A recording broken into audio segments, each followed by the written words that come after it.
Chuyện tình yêu lúc nào cũng thế, đi mãi bao nàng lê thê, mong tìm được ai chung lối về, để dành một đời yêu thương, trao về nhau không vững vương.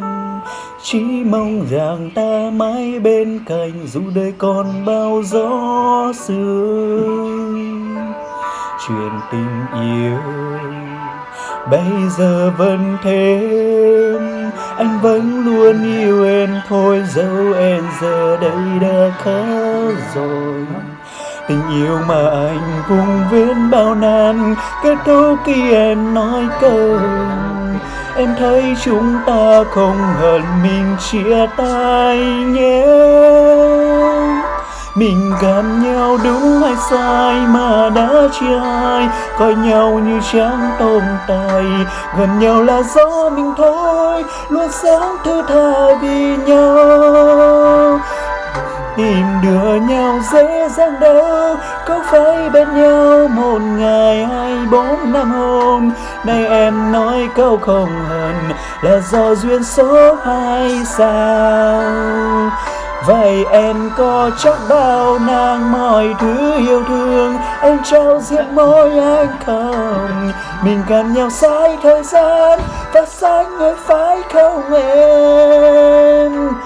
Nhìn người mà anh từng thương cứ thế đi xa từng bước trên phố quen thuộc, một người đứng trong một người qua xa rời.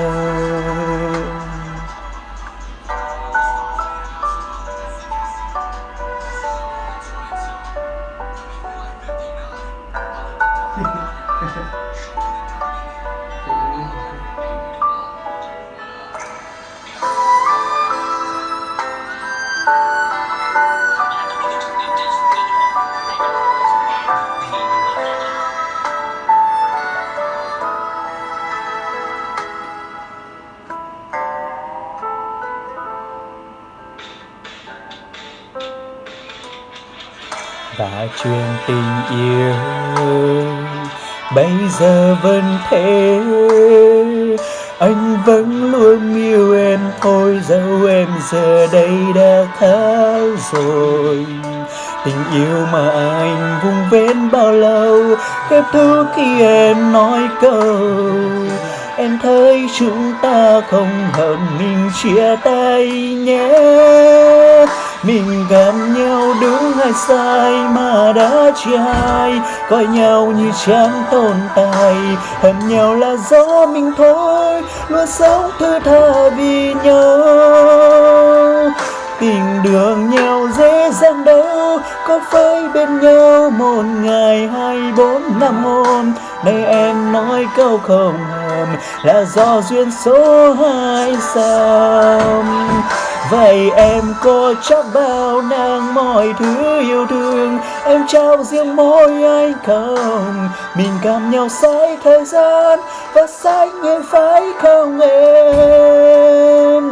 Nhìn người mà anh từng thương cứ thế đi xa từng bước trên phố quen thuộc, một người đứng trong một người qua xa rời.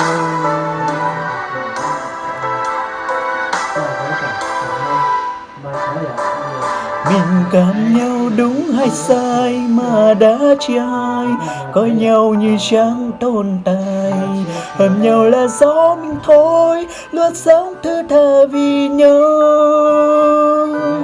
Tìm đưa nhau dễ dàng đâu, có phải bên nhau một ngày hay 4 năm hôm. Nay em nói câu không hận là do duyên số phải không? Vậy em có chắc bao nan mọi thứ yêu thương anh trao dần môi anh không? Mình gặp nhau sai thời gian và sai người phải không em? Nhìn người mà anh từng thương cứ thế đi xa từng bước trên phố quen thuộc. Một người đứng trong một người qua rêu xa. Một người đứng trong một người qua